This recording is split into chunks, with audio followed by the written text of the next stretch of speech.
Kedatangan kontingen Badung dengan membawa piala bergilir dan tetap Porprov tahun ini dipimpin Ketua Kontingen Kabupaten Badung Wayan Sukirta beserta atlet, pendamping, dan pelatih. Penjabat Bupati Badung Nyoman Hariyuda Saka memberikan apresiasi dan merasa bangga karena Badung mampu mempertahankan juara hingga 6 kali.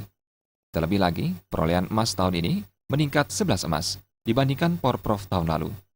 Meningkatnya prestasi ini seharusnya mendorong pemerintah Kabupaten Badung dan DPRD Badung untuk mendukung prestasi atlet, baik berupa tunjangan dana, pembangunan sarana maupun peningkatan kualitas atlet. Menurut penjabat Bupati Badung, sebagai motivasi bagi para atlet yang meraih prestasi, telah disediakan bonus maupun beasiswa bagi atlet yang masih berstatus pelajar.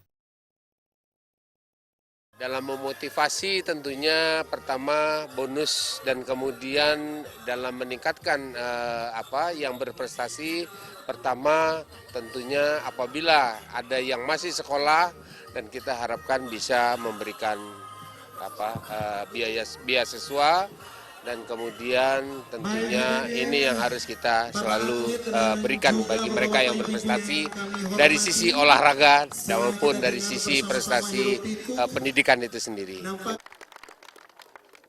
Sementara dalam sambutannya, Ketua Kontingen Kabupaten Badung Nyoman Sukirta mengatakan, semua hasil yang berhasil diraih atlet tidak lepas dari kerja keras atlet dan semua komponen yang turut mendukung, baik jelang kompetisi maupun selama berlangsungnya kompetisi.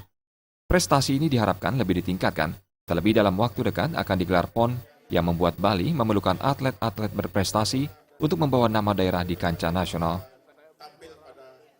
Terima Bali TV.